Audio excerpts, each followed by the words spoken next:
మహా ఉన్నతమైనటువంటి కృపను బట్టి గడిచినటువంటి వారానికి లేదంటే గడిచినటువంటి మాసానికి ఏప్రిల్ మాసానికి యాకోబు యొక్క 6 కుమారులను మనం పూర్తి చేసుకోవడానికి దేవుడు కృప అందించాడు. ఏప్రిల్ మాసానికి 6 కుమారులని పరిశీలించేసాం.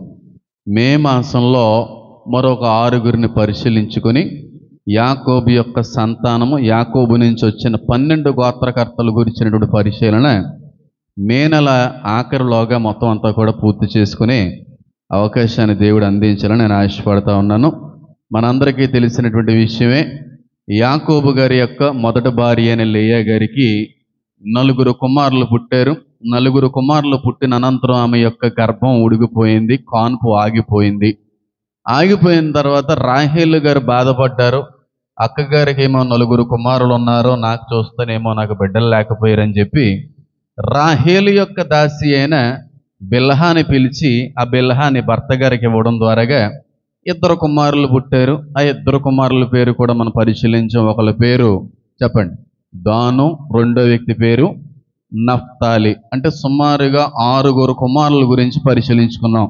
మొదటగా రూబేను, షిమ్యోను, లేవి, యోధ, దాను, నఫ్తాలి. ఎంతమంది అయ్యారు? మొత్తం 6 కుమారులు బుద్ధి చేసుకున్నాం.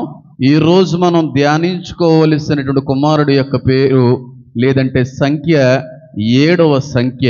యాకోబు గారికి పుట్టినటువంటి 7వ కుమారుడు. 7వ కుమారుడు చాలా ప్రత్యేకమైనటువంటి వ్యక్తి. అయితే ఈ వ్యక్తి ఎవరికి పుట్టారండి? ఎవరి మూలంగా ఈ వ్యక్తి పుట్టడం అనేది జరిగింది? ఈ వ్యక్తి పుట్టిన తర్వాత కూడా ఎవరైనా ఏదన్నా అనుకోవడం అనేటువంటిది కూడా ఏమైనా జరిగిందా అని ఆలోచన కానీ మనం చేసినట్టయితే, యాకోబు యొక్క 7వ సంతానం యొక్క పేరే చెప్పండి గాదు. గాదు, దాను, గాదు 2 ఒకలాగే ఉంటాయి. దయచేసి మీరు పరిశీలించుకోండి. యాకోబు యొక్క 7వ కుమారుడు చెప్పండి గాదు. ఆది కాండము 30వ అధ్యాయము 11వ వచనాన్ని కన్నా మనం ధ్యానించినట్టయితే ఆ చోట ఒక చక్కటి మాట, దాని యొక్క జనన విధానంతో కూడిన ప్రస్తావన కనబడుతుంది. ఎవరన్నా చదవండి. లేయా ఇది అదృష్టమే కదా అనుకొని అతనికి దాను అనేటువంటి పేరు పెట్టెను. లేఖనాల్లో స్పష్టమైన రీతిలో తెలియపరుస్తూ ఉన్నాయి. లేయా ఇది అదృష్టమే కదా అని అనుకుని పెట్టినటువంటి పేరే ఏ పేరంట చెప్పాలి? దాను. ఎవరికి పుట్టారు ఈ దాను అనే వ్యక్తి అంటే? లేయాకు పుట్టలేదు. లేయా దాసి అయినటువంటి జిల్ఫాకి పుట్టినటువంటి కుమారుడు ఈ దాను. ఉందా లేదా? పై వచనంలో ఏమని రాయబడింది అక్కడ? దాసి అయిన జిల్ఫా యాకోబున కుమారు కనగా లేయా ఇది అదృష్టమే కదా అనుకొని అతనికి గాదు అనే పేరు పెట్టబడింది. అంటే ఎవరికి పుట్టారు ఈయన చెప్పండి? లేయా దాసి అయిన జిల్ఫాకి. లేయాకు పుట్టలేదు. లేయాకు పుట్టలేదు. దయచేసి ఈ విషయాన్ని గమనించండి. బిల్హాకి 2 దాసి అయిన బిల్హాకి 2 కుమారులు పుట్టారు. ఎవరి దాసి ఆవిడి చెప్పాలి? మీరు అలా చూస్తే నాకు టెన్షన్ వచ్చింది. నేను తప్పు చెప్తున్నానేమని. ఎవరికి పుట్టారు? రాహేలు యొక్క దాసి బిల్హా. బిల్హాకి 2 పుట్టారు. ఎవరో? దాను, నఫ్తాలి. లేయా గారికి కూడా ఒక దాసి ఉంది. ఆ దాసి పేరు జిల్ఫా, బిల్హా కాదు. ఈ జిల్ఫాకి పుట్టినటువంటి కుమారుడే గాదు. ఈయన 7వ కుమారుడు. అయితే మీ అందరికీ కూడా ఒక సందేహం రావచ్చు, ఇది ఎక్కడ గొడవ అండి బాబు? లేయా గారికి ఆల్రెడీ 4 పిల్లలు టంగుమంటూ పుట్టేశారు కదా, మరి ఇంక ఈవిడికి ఏం కొదవ వచ్చింది? ఆల్రెడీ లేయా గారికి 4 కుమారులు పుట్టి ఉండగా మళ్ళీ ఇంకొక కుమారుడు తన దాసి అయినటువంటి జిల్ఫా నుంచి మళ్ళీ పుట్టించడం ఏంటండి? ఇది అజ్ఞానమా, బుద్ధిహీనత, లేకపోతే ఆలోచన లేకుండా చేసినటువంటి పని అని చెప్పి మనందరికీ ఈ ఆలోచన వచ్చి ఉండాలి. ఎందుకంటే లేయా గారికి తన సొంత గర్భం నుంచే 4 కుమారులు దేవుడి మూలంగా అనుగ్రహించబడ్డారు. కాబట్టి ఈవిడ ఎక్కువగా ఆలోచించవలసిన అవసరం లేదు. రాహేలు గారికైనా సరే దాసీల మూలంగా పిల్లలు పుట్టారు, కానీ లేయా దాసీ మూలంగా కనవలసిన అవసరం లేదు. ఎందుకంటే బంగారం లాంటి ఏ క్లాస్ అని పిల్లలు పుట్టారు. నలుగురు కూడా ఏ క్లాస్, మామూలు క్లాస్ కాదు, టాప్ క్లాస్ పిల్లలు పుట్టారు. మరి అయినా సరే పిల్లలు సరిపోవు అన్నట్టుగా మళ్ళీ ఇంకోసారి తన దాసి అయిన జిల్ఫాని మళ్ళీ యాకోబు దగ్గర పంపించి మళ్ళీ యాకోబు నుంచి మళ్ళీ పిల్లల్లో పుట్టించడం ఏంటంటే, కణమని చెప్పడం ఏంటంటే అనే ఆలోచన మీ అందరికీ కూడా వచ్చే ఉండాలి. అమ్మగారికి ఉన్నవాళ్ళు సరిపోలేదంటాను నేను. నలుగురు ఉన్నారు కదా బంగారం లాంటి కుమారులు, బుడుకుమంటూ నలుగురు పుట్టారా లేదా? ఈ నలుగురు పుట్టిన తర్వాత రాహేలు గారికి అసూయ వచ్చింది. మా అక్కకేమో పిల్లలు ఉన్నారో, నాకేమో పిల్లలు లేకపోయారు, నేను గొడ్రాలు అయిపోయాను, ఇదెక్కడ గొడవండి బాబు అని చెప్పి ఆవిడ బాధపడతా తన దాసిని పిలిచి 2 కుమారులు కనిపించారు. తప్పేం లేదు అందులో. మరి లేయా గారు మళ్ళీ ఇంకొక దాసితో మళ్ళీ పిల్లల కంటబెట్టంటే, నాకేం తక్కువ, ఆవిడ ఒక్కరికే దాసి ఉందా, నాకు దాసి లేదా? ఆ దాసితోనే ఆవిడ 2 పిల్లలు కనిపిస్తే నా దాసితో నేను 2 పిల్లల్ని కనిపించలేనా అని చెప్పి ఉన్నదానితో సంతోషించకపోగా ఎవరినో చూసి నాకేం తక్కువ అన్న ఆలోచనతో దాసినిచ్చి మళ్ళీ పిల్లలు కనిపించింది. పైగా ఆవిడ అంటది కదా, ఇది అదృష్టమే కదా. అదృష్టం ఎందుకు అవుతుందండి? ఈవిడికి అన్నది అనుకోండి, అది అదృష్టం అవుతుంది. తన దాసి మూలంగా కన్నటువంటి కుమారుడు పుట్టడాన్ని బట్టి అదృష్టమంతురాలు ఎలా అవుతారు ఆలోచన చేయండి. ఉందా లేదా? ఇది అదృష్టమే కదా అని చెప్పి అనుకొని పెట్టిన పేరు. నీ గర్భం దాల్చి పుడితే, నీ గర్భంలో నుంచి పుడితే, నీ సొంత కుమారుడు రక్తమాంసాలు పంచుకొని పుట్టినవాడైతే ఖచ్చితంగా లేయమ్మా, నువ్వు ఖచ్చితంగా చాలా అదృష్టమంతురాలవమ్మా అని అనడానికైనా ఒక అవకాశం ఉంది. కానీ లేయా దాసి మూలంగా పుట్టిన కుమారుని బట్టి కూడా ఈవిడేం ఫీల్ అయిపోతా ఉంది చెప్పండి? అదృష్టమంతురాలని కదా అని చెప్పి. నిజమే, కొంతమంది ఇలాంటి వాళ్ళు ఉంటారు. కావలసినంత స్తోమత, కావలసినంత ఉన్నతమైన స్థితి, అన్ని సుఖభోగాలు కూడా చక్కని రీతిలో అనుభవిస్తూ ఉంటారు. ఎవరినో చూసి మాకేం తక్కువ అన్నట్టుగా వాళ్ళని చూసి వీళ్ళని చూసి మళ్ళీ వాళ్ళ వంటివి కొనుక్కొని తెచ్చిపెట్టుకునేటువంటి వ్యక్తులు కొంతమంది ఉంటారు. దాన్ని బట్టి వీళ్ళు పలికే మాట మేము అదృష్టవంతులు అని చెప్పి. అదే ఇక్కడ కూడా చాలామందికి ఉన్నతమైన స్థితి ఉంటుంది, ఉన్నతమైన బ్రతుకు ఉంటుంది, అందరికీ మించినటువంటి ఒక ఉన్నతమైన స్థానాన్ని దేవుడు అందిస్తాడు. ఏ అక్కర్లు లేవు, కొసర్లు లేవు, ఇంకేమీ కూడా తీరవలసిన అవసరం లేదు అన్నట్టుగా దేవుడు అన్నీ అందించేస్తాడు. వాటి మూలంగా సంతోషించకపోగా ఎవరికో ఉన్నదని చెప్పి ఏదో రకంగా తెచ్చిపెట్టుకున్న అదృష్టమంతుడని చెప్పి ఫీల్ అయ్యేటువంటి వ్యక్తులు ఉంటారు.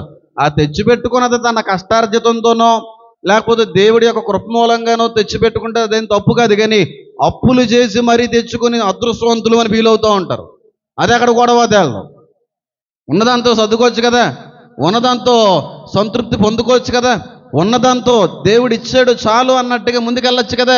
వాళ్ళకుందే మాకెందుకు ఉండకూడదు అని చెప్పి అప్పులు చేసేసి పైగా అదృష్టవంతులు మేము, దేవుడు కృప అందించాడు, దేవుడు దీవించాడు అన్నట్టుగా ఫీల్ అయ్యేటువంటి వ్యక్తులు కొంతమంది లేయవలే కనబడతా ఉంటారు. అవునా కాదండి చెప్పండి? ఏదో ఒక డొక్కు బండి, ఏదో బండి ఉంది కదా, డొక్కు బండో డిక్కి బండో, ఏదో బండి పనిచేస్తుంది కదా, ఏదో రకంగా చక్కగా పనిచేస్తూ ఉంది, సరిపోదు. వాళ్ళే కొత్త బండి కొనుక్కున్నప్పుడు నాకేం తక్కువ, ఈ రోజున 10,000 కడితే కొత్త బండి ఇచ్చేస్తారంట అని చెప్పి అప్పు చేసి వాళ్ళకు ఉందని చెప్పి తెచ్చిపెట్టుకుంటూ ఉంటారు. పైగా వీళ్ళు తగిలించే మాట ఏంటంటే, దేవుడు కృప మూలంగా మేము ఏం కొనుక్కున్నాం, వస్తువును కొనుక్కున్నాం. దేవుడు కృప మూలంగా వస్తువు కొనుక్కోవడం అనేది ఎవరినో చూసి కొనాలన్న ఆలోచనతో రాదు, అలాగే అప్పులు చేసి కొనాలన్నటువంటిది ఆలోచనతో కూడా రాదు. వీళ్ళకి ఇలా అదృష్టంగా ఫీల్ అవుతూ ఉంటారు కొంతమంది. ఏ రాశిఫలాల్లో చూస్తారో, ఒక వారం క్రితం ఆ రాశిఫలాల్లో చెప్పబడి ఉంటుంది ఏమనంటే, కొత్త వాహనం అందుకుంటారు, కొత్త వాహనం కొనే అవకాశం ఉన్నదని చెప్పి ఏ రాశిఫలాల్లోనే వింటారో. విన్న తర్వాత మొన్న రాశిఫలాల్లో చెప్పారు కదా, కొత్త బండి కొనుక్కుంటాడని రాశిఫలాల్లో చెప్పారు కదా, అదృష్టం అలా వరించింది అన్నట్టుగా ఫీల్ అవుతూ ఉంటారు. మాట అంటున్నాను, అప్పు చేసి పప్పుగూడు తినడం అనేది అదృష్టమా? అదృష్టం ఎందుకు అవుతుంది? అదృష్టం అనేది దేవుని కృప మూలంగా వచ్చేది ఆశ్చర్యకరమైన రీతిలో.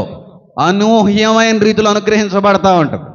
అంతేగాని ఎవరి దగ్గర ఉందో నా దగ్గర లేదు అన్నట్టుగా ఫీల్ అయ్యి అప్పు చేసి కొనేసి దాన్ని అదృష్టం అండి దేవుడు ఇచ్చేసాడంటే అది జ్ఞానం లేని పని. నీ అక్కర్లు తీర్చేవాడు ఆయనే, కానీ దానికి కూడా సమయ సందర్భం ఉంది. ఆయన ఇచ్చేది ఎప్పుడూ కూడా ఆశ్చర్యకరంగా ఉంటుంది. అంతేగాని మా దగ్గర లేని వాళ్ళ దగ్గర ఉందండి, మాకేం తక్కువ అండి అని చెప్పి అప్పులు చేసి కొనుక్కున్న తర్వాత పక్కన మళ్ళీ బ్రాకెట్లు వీళ్ళు రాస్తూ ఉంటారు, దేవుడు కృప మూలంగా అనుగ్రహించబడిన బహుమానము. దేవుని కృప మూలంగా అనుగ్రహించబడిన బహుమానము అప్పులు ఎందుకు చేయిస్తుందండి? అప్పు చేయడం, ఆ అప్పు మూలంగా రావడం అనేది దేవుడికి ఇష్టం లేదని అనట్లేదు నేను. కానీ ఎవరి దగ్గర ఉందో మా దగ్గర లేదు అనే భావనతో కొనుక్కునేది అదృష్టవంతులు అనుకోవడం మాత్రం అది పూర్తిగా తప్పే. లేయా గారు అలాగా ఫీల్ అయిపోతా ఉన్నారు. లేయా గారు అదృష్టవంతురాలనే కదా, నేను నా చెల్లికే కాదు నాకు కూడా కుమారులు ఉన్నారు కదా అన్నట్టుగా జిల్ఫా మూలంగా కుమారులను కానీ ఈవిడేం ఫీల్ అవుతా ఉంది? అదృష్టవంతురాలని చెప్పి. వాస్తవానికి ఆవిడ గర్భంలో నుంచి వచ్చిన కుమారుడైతే ఆ వ్యక్తి కానే కాదు. అయితే ఈ గాదు గురించి మనం ఏమి నేర్చుకుందామండి? గాదు గురించి నేర్చుకోవడానికి ఏమైనా ఆధ్యాత్మిక ఆత్మ సంబంధమైన పాఠాల్లో ఏమైనా ఉన్నాయా? గాదులో నుంచి నేర్చుకోవలసిన మంచి లక్షణాలు కానీ నేర్చుకోకూడనటువంటి చెడ లక్షణాలు కానీ ఏమన్నా ఆయన జీవితం ప్రస్తావనలో కనబడతా ఉన్నాయంటే ఖచ్చితంగా ఉన్నాయని అంటాను. గాదు నుంచి ఏమి నేర్చుకోకూడదో అనే దానికంటే కూడా గాదు నుంచి ఏమి నేర్చుకోవచ్చో ఒక అద్భుతమైనటువంటి విషయాన్ని మాత్రం ఈ రోజున తెలియపరచడానికి ప్రయత్నం అయితే చేస్తాను. లేఖనాల్లో చాలా స్పష్టమైన రీతిలో ఆయన గురించిన ప్రస్తావన కనబడతా ఉంది. ఆయన గురించి తండ్రి గారు దీవిస్తారు, కాదని నేను అంటలేదు, కానీ అది మాట్లాడాలనుకోవట్లేదు. ఎప్పుడూ కూడా 49వ అధ్యాయంలో కుమారులను ఉద్దేశించి తండ్రి గారు మాట్లాడిన మాట నేను ఎత్తి ప్రసంగించాలని అనుకోవట్లేదు, కానీ దైవ ప్రేరేపణలో ఉన్నటువంటి విషయాన్ని ఆయన తెలియపరచడానికి ఇష్టపడతాం. ఒకసారి చదవండి, తప్పేమీ లేదు. 49వ అధ్యాయంలో ఉన్నటువంటి విషయాన్ని ఒకసారి చదవండి. తండ్రి గారైన యాకోబు గాదును ఉద్దేశించి ఏం మాట్లాడాడు అక్కడ ఉంటుంది, చదవండి. చదవాలి త్వరగా. తర్వాత నేను చెప్పబోయేటువంటి విషయాన్ని కూడా తెలియపరచడానికి ప్రయత్నిస్తాను.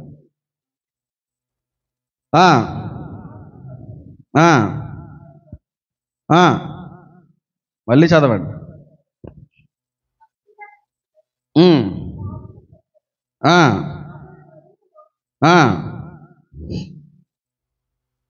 మడిమెను కొట్టును, దీని గురించి ప్రస్తావన అవసరం లేదు, కానీ గాదు గురించి ఒక చోట అద్భుతమైనటువంటి మాట.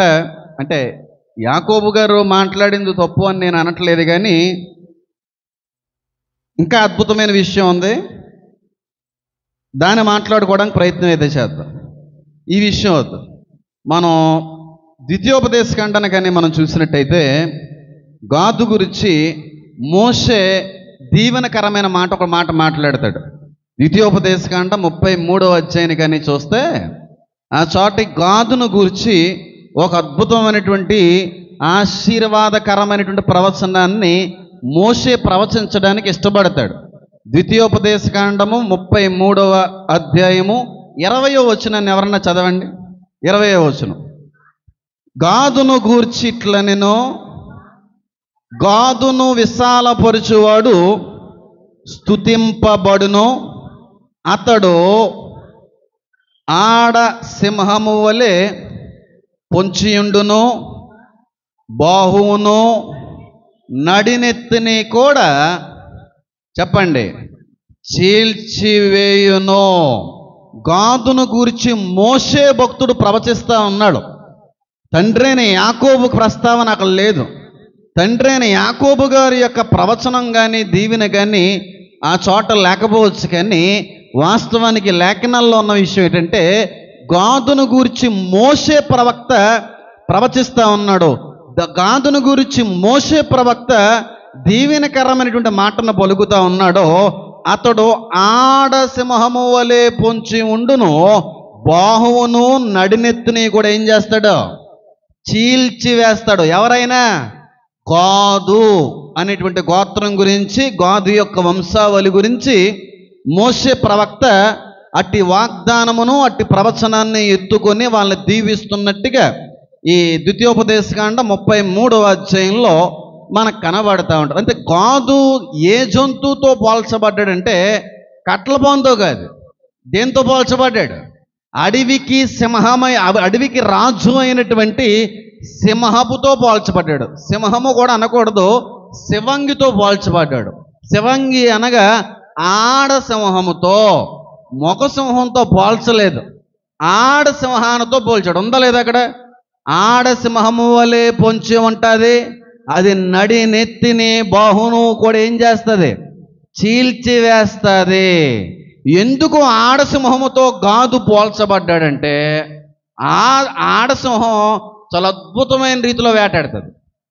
ఇంకా బాగా అర్థాలంటే అది టాపిక్ కాదు, అది చెప్పాలన్న ఆలోచన కూడా నాకు లేదు, కానీ లోతు పరిశీలనతో మీకు జస్ట్ అలాగా చూపించి ముందుకు వెళ్ళిపోతాను. మీరు ఎప్పుడు చూసినా సరే గమనించుకోండి. అంటే మగ సింహాలు వేటాడవని అనట్లేదు, కానీ వాస్తవానికి మగ సింహాల్లో రెస్ట్ తీసుకుంటా ఉంటే ఆడసింహాలు వేటాడి ఆ మగ సింహానికి ఆహారాన్ని తీసుకుని వస్తూ ఉంటాయి. మీరు ఎక్కడన్నా చూడండి, ఆడసింహము వేటాడినంత నేకగా మగ సింహం కూడా వేటాడలేదేమో. అంటే ఈ ఆడసింహాలు అంత అద్భుతంగా పోరాడగలవు, అంత అద్భుతంగా వేటాడగలవు, అంత అద్భుతమైనటువంటి ధైర్య సాహసాలు కలిగినవి ఈ ఆడసింహాలు. మీరు ఎప్పుడన్నా చూడండి, ఒక డిస్కవరీ ఛానల్లో చూడండి, నేషనల్ జియోగ్రాఫికల్ ఛానల్స్లో చూడండి, ఇలాంటి ఏ ఛానల్స్లో మీరు చూసినా సరే మీకు తెలుస్తూ ఉంటుంది, ఆడసింహాలు కానీ దేని మీదైనా ఫోకస్ పెట్టాయా, అది సింహమైనా జిరాఫ్ అయినా, అది ఎంత పెద్ద మృగమైనప్పటికీ కూడా తన పంజాతో ఏకదాటిగా దాన్ని కోల్చగలిగేటువంటి శక్తి ఆడసింహానికి కనబడుతుంటారు. అంటే దాని అర్థం ఏంటంటే ఆడసింహాలు బాగా పోరాడతాయి, ఆడసింహాలు బాగా వేటాడతాయి. ఆడసింహాలు ధైర్యానికి, కరేజ్కి చాలా అద్భుతమైనటువంటి సాదృశ్యంగా ఆడసింహం కనబడతా ఉంది. అంటే ఆడసింహాలన్నీ కూడా గాదులోంచి వచ్చినాయి అనే కాదు, గాదీలు అనేవాళ్ళు చాలా బాగా పోరాడగలరు, అద్భుతమైనటువంటి పోరాట యోధులు వాళ్ళు. మీరు ఎక్కడ చూసినా సరే, దినవృత్తాంతాల గ్రంథంలో చూసినా సరే అక్కడే ఒక మాట ఉంటుంది, గాదు గోత్రానికి సంబంధించిన వ్యక్తులను ఉద్దేశించి భక్తుడు మాట్లాడతాడో సింహపు తలల వంటి వారు అని ఉంటుంది దినవృత్తాంతాల గ్రంథంలో. అంటే అంత అద్భుతమైన పోరాట యోధులు, అంత అద్భుతమైనటువంటి పోరాటాలు పోరాడగలిగేటువంటి శక్తి, నైపుణ్యత కలిగి ఉన్నవారన్నమాట. అంటే వాళ్ళ యుద్ధంలో ప్రాముఖ్యమైన పాత్ర పోషించే వ్యక్తులు. దావీదు కాలంలో కూడా వీళ్ళ యొక్క పాత్ర ఉంది. దావీదు కాలంలో కూడా ఈ గాదీలు దావీదుకి అనేక విషయాల్లో సహాయం చేశారు. ఏ యుద్ధానికి వెళ్ళినా సరే చాలా అద్భుతమైన వీరోచితమైన పోరాటాలు పోరాడగలిగేటువంటి వారు ఈ గాదు నుంచి వచ్చారు. వీళ్ళకి ఎంత అద్భుతం అంటే ఆయన వాళ్ళ గురించి మాట్లాడిన మాట, ఒక మాట గుర్తుంది నాకు బాగా. అందులో ఈ గాదుల వంశంలో నుంచి వచ్చిన వాళ్ళు బలహీనుడే 100 మందికి అధిపతి ఉంటాడంట. బలహీనుడే 100 మందికి అధిపతి ఉంటాడంటే వాళ్ళు ఎంత బలమైన వాళ్ళు అర్థం చేసుకోండి. బలవంతులు 1000 మందికి అధికారులే ఉంటారు అన్నది బైబిల్లో. గాదు గురించినటువంటి మాటలు ప్రస్తావన ఆ విధంగా ఉంటాయి. అంత అద్భుతమైన వీరోచితమైన పోరాటాలు. ఇంక వెళ్ళారు అంటే ఇంక మళ్ళీ తిరిగి ఉండదు, అంత బాగా పోరాడగలరు.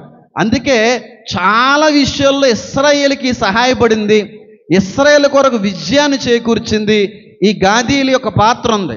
ఎలాగైతే ఈ ఆడసింహం మగసింహానికి ఆహారాన్ని సమకూరుస్తుందో ఈ గాదీయులు కూడా ఇశ్రాయేలుకి విజయాన్ని సమకూర్చేవారు, విజయాన్ని తెచ్చిపెట్టేవారు.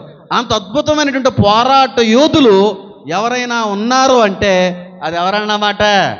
గాదు గోత్రీకులే. వాళ్ళని బైబిల్ సెలవిస్తూ ఉంది గాదీయులు. దాను గోత్రాన్నేమో దానీయులు అని ప్రస్తావించాడు భక్తుడు. గాదు గోత్రానికి సంబంధించిన వంశవల్నేమో గాదీయులు అని ప్రస్తావించబడింది. అంత అద్భుతంగా పోరాడగలిగే వ్యక్తులు ఎవరన్నమాట చెప్పండి? ఈ గాదులో ఉన్న గొప్పతనం ఏంటి? పోరాడగలిగే వ్యక్తి, పోరాడగలిగే ధైర్యం కలిగిన వ్యక్తి, వీరోచితమైనటువంటి పోరాటాలు పోరాడగలిగే వ్యక్తులు ఈయన నుంచే వచ్చారు. అయితే ఈయన నుంచి మనం పోరాడడానికి ఏముంటుందండి, ఈయన నుంచి మనం నేర్చుకోవడానికి ఏముంటుందండి అని అనుకోవచ్చు. వాస్తవానికి పాత నిబంధన కాలంలో ఉన్న వ్యక్తులందరూ కూడా పోరాడింది మనుషులతో, ఫిలిస్తీయులతో, కనానీయులతో, హిత్తీలతో, యెబూసీలతో, మోయాబీలతో ఇలా పోరాడిన వాళ్ళు వీళ్ళందరూ కూడా. మరి కొత్త నిబంధన కాలానికి సంబంధించిన మనము క్రీస్తుని దేవునిగా అంగీకరించి రక్షించబడిన మనం కూడా గాదీయుల వలె పోరాడాలి. అంటే గాదీయుల వలె పోరాడాలంటే కనానీయులతో, ఫిలిస్తీయులతో పోరాడక్కర్లేదు. వాళ్ళ పాత నిబంధన కాలంలో దేవుడిచ్చిన స్వాస్థ్య భాగం కొరకు పోరాడారు. కొత్త నిబంధన కాలానికి సంబంధించిన మనం పోరాడవలసింది ఫిలిస్తీయులు, కనానీయులు, యెబూసీలు, మోయాబీలతో కాదు, వాయుమండలాధిపతులతో, పాతాళ శక్తులతో, దురాత్మల సమూహంతో పోరాడవలసిన వారమై ఉన్నాము. మనిషితో ఎందుకంటే కత్తితోనో, చాకుతోనో, రంపంతోనో, బల్లంతోనో పోరాడచ్చు. మరి కొత్త నిబంధన కాలానికి సంబంధించిన ఈ పోరాట యోధులు, క్రీస్తు యొక్క సైన్యానికి సంబంధించిన ఈ వ్యక్తులు ఎవరితో పోరాడాలంట చెప్పండి? దురాత్మలతో పోరాడాలి. మరి ఈ దురాత్మలతో పోరాడడానికి కత్తి ఉంటే సరిపోద్దా? డాల్ ఉంటే సరిపోద్దా? చెప్పండి. మరి ఏముండాలి చెప్పాలి? ఆత్మ అనే ఖడ్గముతో పోరాడాలి. గట్టిగా చప్పట్లు కొడుతూ దేవుని మహింపర్థం. ఎప్పుడైతే సర్వాంగ కవచాన్ని నువ్వు ధరించుకొని ఆత్మ అనే ఖడ్గంతో నువ్వు పోరాడుతూ ఉంటావో ఖచ్చితంగా వాయుమండలానికి సంబంధించిన ప్రతి అధిపతి కూడా నీ పాదాల కిందకి ఏం చేయబడతారు? త్రొక్కివేయబడతారు, అందులో సందేహం లేదు. అందుకని అంటాడు, బాహువును నడినెత్తును కూడా చీల్చివేయగలిగిన వాడు ఎవరంట? గాదు. పోరాడుతున్నావా ఈ రోజున? వాయుమండలాధిపతులతో పోరాడగలుగుతా ఉన్నావా? దుష్ట శక్తులతో పోరాడగలుగుతా ఉన్నావా? దురాత్మ సమూహాలతో పోరాడవలసినటువంటి పరిస్థితుల్లో మనం ఉన్నామని పౌలు మహాశయుడు తెలియపరిచినప్పటికీ కూడా గాదీలకి మించినటువంటి ఆ అభిషేకం మన మీద ఉన్నప్పటికీ కూడా చాలా విషయాల్లో మనం పోరాడలేకపోతున్నామేమో. గాదు నుంచి మనకు నేర్పేటువంటి ఒక పాఠం ఏంటంటే ప్రతి క్రైస్తవుడు కూడా ఒక పోరాట యోధుడే. క్రైస్తుడు బ్రతుకున్నప్పుడే కాదు, చచ్చిపోయిన తర్వాత కూడా ఆయనకు 2 బిరుదులు రావాలి. ఒక బిరుదేమో విశ్వాస పోరాట యోధురాలు, లేకపోతే విశ్వాస యోధురాలు అనేటువంటి బిరుదు. రెండవది ప్రార్థన యోధురాలు అనేటువంటి బిరుదును పొందుకొని చనిపోవాలి. చనిపోయిన తర్వాత కూడా ఈ 2 సాక్ష్యాలు కూడా సజీవంగా లోకంలో నిలిచిపోవాలి. పోరాడగలుగుతున్నావా? దయ్యాలతో పోరాడగలుగుతున్నావా? దురాత్మలతో పోరాడగలుగుతున్నావా? లేకపోతే అవి పోరాడుతున్నప్పుడు నా వల్ల కాదు అన్నట్టుగా వాటి ముందు నీ తల వంచేటువంటి పరిస్థితులు ఒకవేళ కనబడుతుంటే మాత్రం లేఖనాలు సెలవిస్తూ ఉన్నాయి, నువ్వు ఖచ్చితంగా దేవుని యొక్క జనాంగానికి సంబంధించిన వాడివి కాదు. ప్రతి ఒక్కరూ కూడా పోరాడాలండి. పాత నిబంధన కాలానికి సంబంధించిన పోరాటం కాదు, కొత్త నిబంధన కాలానికి సంబంధించిన పోరాటం. ఆత్మను కాపాడుకోవాలనే పోరాడాలి. అప్పుడైతే స్వాస్థ్యం కొరకు పోరాడారు, భూభాగం కొరకు వాళ్ళు పోరాడారు. కానీ ఆత్మ నశించిపోకుండా, ఆత్మ చల్లారిపోకుండా, ఆత్మలో ఉన్న వరాలు ఫలాలు అపవాది దొంగిలించుకోకుండా వెళ్ళిపోకుండా పోరాడవలసిన వారమై మనమందరం కూడా ఉన్నాము. పోరాడాలి, గాదీలు వలె పోరాడాలి. పోరాడగలుగుతున్నావా ఈ రోజున? దురాత్మ ఏదో రకమైనటువంటి శోధనని మీదకి ప్రయోగిస్తున్నప్పుడు, అపవాది ఏదో రకంగా నీ ఆత్మ సంబంధమైన అభిషేకాన్ని, బలాన్ని తోలనాడాలి అనేటువంటి ప్రయత్నం చేస్తున్నప్పుడు వాడి శోధనలకి నువ్వు పోరాడగలుగుతున్నావా? పోరాటం లేదు ఈరోజు క్రైస్తవుల్లో. అసలు పోరాటం అనేది కనబడట్లేదా? ఇంక మా వల్ల కాదులే, ఇంక మా వల్ల కాదు, నిలబడలేకపోతున్నాం, మన వల్ల జరగట్లేదని చెప్పి పోరాటంలో ఏమైపోతా ఉన్నారు? ఓడిపోతా ఉన్నారు. అపవాది ఎప్పుడూ కూడానండి నీ యొక్క బలహీనతలను తీసుకుని వచ్చి వారు పోరాడడానికి ఇష్టపడతాడు. నీ బలాన్ని తీసుకుని వచ్చి ఎప్పుడూ కూడా అపవాది పోరాడడానికి, నీ బలాన్ని తీసుకుని వచ్చి అపవాది ఎప్పుడు కూడా నేను శోధించడానికి ప్రయత్నించడో. నువ్వు ఏ విషయంలో అయితే బలహీనురాలుగా ఉన్నావో వాటిని ఆయుధంగా తెచ్చుకొని నీ దగ్గర పోరాటానికి వస్తావు అంటాడు. కానీ ఈ రోజున మనం పోరాడలేకపోతున్నాం. నా వల్ల కాదు అన్నట్టుగా మన యొక్క వైఖరి అంతా కనబడతా ఉంది. కానీ మనం పోరాడవలసింది చాలా విషయాల్లో మర్చిపోతున్నాము. పోరాడుతున్నాం ఈ రోజున. అపవాది తీసుకుని వస్తున్న శోధనల్ని జయించగలుగుతున్నావా? ఏదో రకమైన శరీర కోరిక నీలో పెడుతున్నప్పుడు ఆ జయించగలుగుతున్నావా? ఏదో రకమైన నేత్రాశని నీలో ప్రయోగిస్తున్నప్పుడు వాటిని జయించగలుగుతున్నావా? ఏదో రకమైనటువంటి ఆలోచన నీలో పెట్టి దారి తప్పించాలి, దేవుడి నుంచి దూరపరచాలి అనేటువంటి ప్రయత్నాలు అపవాది జరిగిస్తున్నప్పుడు పోరాడి ఆ శోధన మీద విజయాన్ని పొందుకుంటున్నావా? లేకపోతే నా వల్ల కావట్లేదండి, ఆ విషయంలో జయాన్ని పొందుకోలేకపోతున్నానండి, అన్ని విషయాల్లోనే బాగానే ఉండగలుగుతున్నాం కానీ ఆ విషయంలో మాత్రం ఉండలేకపోతున్నానని చెప్పి చాలాసార్లు అపవాదం ముందు తలదించుకునేటువంటి విషయాలు కనబడుతున్నాయా? అపవాదం ముందు చాలాసార్లు అపజయాన్ని పొందుకునేటువంటి రీతిలో నీ జీవితం అంతా కూడా కనబడుతుందేమో లేఖనాలు సెలవిస్తూ ఉన్నాయి.